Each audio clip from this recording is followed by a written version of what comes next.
નમસ્કાર મિત્રો, કેમ છો તમે બધા? ગરમીની સિઝન આવી ગઈ છે. શું તમે પણ એસીમાં બેઠા હોવા છતાં પણ અંદરથી ગભરામણ અનુભવો છો? હાથ અને પગના તળિયામાં સતત બળતરા રહે છે. ઘણા લોકો આ આંતરિક વધેલી ગરમીને સામાન્ય સમજીને અવગણે છે. પણ શું તમે જાણો છો, આ વધેલી ગરમી તમારા લીવરને ડેમેજ પણ કરી શકે છે? આજે આ વિડીયોમાં હું તમારી સાથે આયુર્વેદના 5 ઉપાયો શેર કરીશ, જે તમારી વધેલી ગરમીને ફક્ત 10 મિનિટની અંદર જ શાંત કરી દેશે. જો તમે પણ ખીલ, મોઢામાં ચાંદા અને અતિશય ગરમીથી પરેશાન છો, તો આ વિડીયો તમારા માટે એક વરદાન સાબિત થઈ શકે છે. સૌથી પહેલા એ સમજીએ કે આપણા શરીરમાં ગરમીની જરૂરિયાત કેમ છે. આયુર્વેદ મુજબ ગરમી એટલે અગ્નિ. અગ્નિ શરીરની અંદર હોવી ખૂબ જ આવશ્યક છે. અગ્નિ વગર જીવન શક્ય જ નથી, કારણ કે એ આપણા મેટાબોલિઝમનો આધાર છે. આપણા શરીરમાં રહેલા પાચક પિત્ત ખોરાકને પચાવવાનું અને પોષક તત્વોને લોહીની અંદર ભેળવવાનું અત્યંત મહત્વનું કામ કરે છે. આ ગરમી જ આપણા હૃદયને ધબકતું રાખે છે અને લોહીના પરિભ્રમણને સતત ગતિ આપે છે. જો શરીરમાં ગરમી બિલકુલ ન હોય તો આપણું પાચન તંત્ર ઠપ થઈ જાય છે અને આપણું શરીર નિર્જીવ બની જાય છે. એટલે આ બધી સમસ્યાઓનું મૂળ કારણ ગરમી નથી, પરંતુ વધુ પડતી ગરમી શરીરમાં વધી જવું છે, જે અનેક રોગોને આમંત્રણ આપે છે. ગરમી વધવાના મુખ્ય લક્ષણો. સૌથી સામાન્ય લક્ષણ છે આંખોમાં લાલાશ રહેવી અને પેશાબ કરતી સમયે બળતરા થવી. તમારી ત્વચા પર અચાનક લાલ ચકમા થવા, ખીલ અને ફોલ્લી થવી, અતિશય પસીનો થવો અને આ પસીનામાંથી દુર્ગંધ આવવી. આ બધા સ્પષ્ટ લક્ષણો બતાવે છે કે તમારા શરીરમાં પિત્ત વધી ગયું છે, ગરમી વધી ગઈ છે. પાચન તંત્રમાં ગરમી વધવાથી છાતીમાં બળતરા, વારંવાર ખાટા ઓડકાર આવવા અને મોઢામાં ચાંદા પડવાની સમસ્યા કાયમી બની જાય છે. આ સિવાય હૃદયના ધબકારા વધી જવા અને સતત બેચેની રહેવી એ પણ ગરમી વધવાની જ નિશાની છે. વારંવાર નાની નાની બાબતમાં ગુસ્સો આવવો, રાત્રે ઊંઘ ન આવવી એ આંતરિક ગરમી વધવાના લક્ષણો છે. હવે પ્રશ્ન એ થાય છે કે આ શરીરની ગરમી વધે છે કેમ? આજના શહેરી જીવનમાં આપણું ખાનપાન તેનું સૌથી મોટું કારણ છે.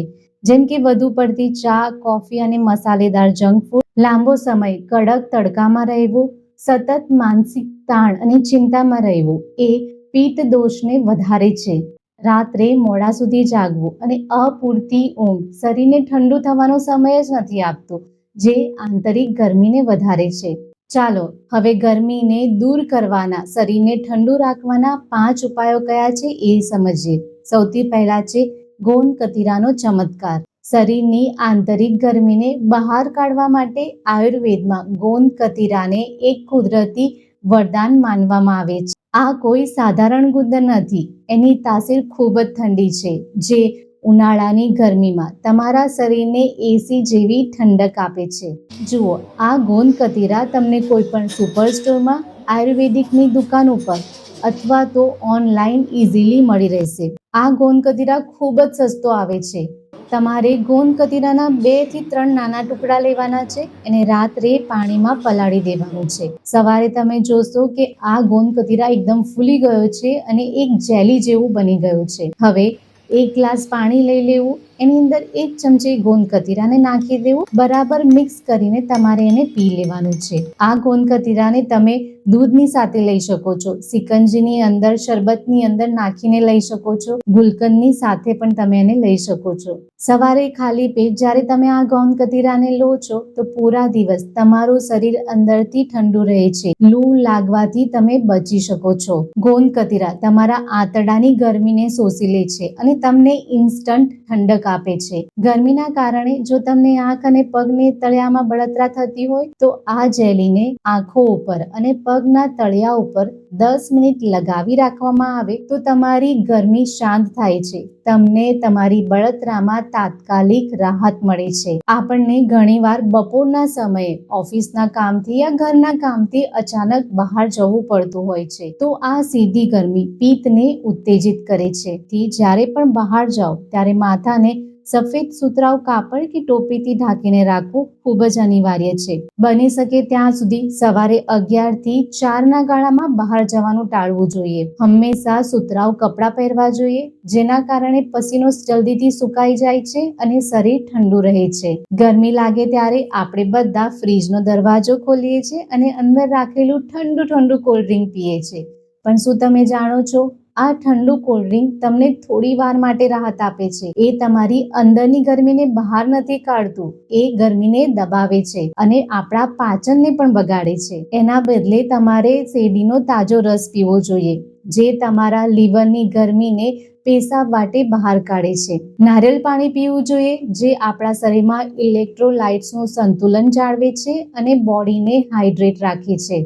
લીંબુ શરબત, જે પિત્તને શાંત કરે છે. ચણાનો સત્તુ, જે પ્રોટીનનો સૌથી સારો સ્ત્રોત છે, એ તમારા શરીરને ઇન્સ્ટન્ટ એનર્જી આપે છે અને લાંબા સમય સુધી શરીરને અંદરથી ઠંડુ રાખે છે. આ દેશી પીણા આર્ટિફિશિયલ શુગર વગર તમારા શરીરની ગરમીને અંદરથી શાંત કરે છે. શું તમે જાણો છો, આપણા પગના તળિયે શરીરની વધારાની ગરમી બહાર કાઢવાના અમુક એક્યુપ્રેશર પોઈન્ટ આવેલા હોય છે. આયુર્વેદમાં પાદાભ્યંગ એટલે કે ફૂટ મસાજને શરીરની ગરમીને બહાર કાઢવાનો એક શ્રેષ્ઠ ઉપાય બતાવ્યો છે. રાત્રે સૂતા પહેલા પગના તળિયે નારિયેળ તેલ અથવા ઘીથી 5 થી 10 મિનિટ માટે હળવા હાથે મસાજ કરો. જો તમારી પાસે કાંસાની વાટકી હોય તો પગના તળિયાની કાંસાની વાટકીથી ઘીની મસાજ કરવાથી માથાની ગરમી અને આંખોની બળતરા તરત જ શાંત થાય છે. આ ઉપાય કરવાથી તમને ખૂબ જ ઊંડી અને શાંત ઊંઘ આવે છે. સવારે તમે એકદમ ફ્રેશ અનુભવો છો. આજના આધુનિક સમયમાં આપણે ફ્રીજનું ઠંડુ પાણી પીવાની ભૂલ કરતા હોઈએ છીએ. ફ્રીજનું ઠંડુ પાણી આપણી પાચન શક્તિ એટલે કે જઠર આગનીને ઓલવી નાખે છે, જેના કારણે પાચન સારી રીતે થતું નથી. અપચો, ગેસ અને શરીરની અંદર ગરમી વધવાની સમસ્યા થાય છે. તેના બદલે માટીના માટલાનું પાણી પીવાનું શરૂ કરો, જે કુદરતી રીતે ઠંડુ છે, આલ્કલાઇન અને પિત્તનાશક છે. ગરમી ઘટાડવા માટે માત્ર ઉપાયો જ નહીં, તમારા મન પર કાબુ રાખવું પણ ખૂબ જ જરૂરી છે. આયુર્વેદ કહે છે કે હંમેશા અતિશય ગુસ્સો અને ચિંતા કરવાથી શરીરની અંદર ગરમી વધે છે. એટલે હંમેશા શાંત રહેવાનો પ્રયત્ન કરો. દિવસમાં 2 વાર ઠંડા પાણીથી સ્નાન કરો. રાત્રે સૂતા પહેલા 1 ગ્લાસ પાણીની અંદર 1 ચમચી વરિયાળી નાખી દો અને એને ઢાંકીને મૂકી દો. સવારે આ વરિયાળીના પાણીને ધીમે ધીમે કરીને પી લો. વરિયાળીને તમારે ફેંકી દેવાનું છે.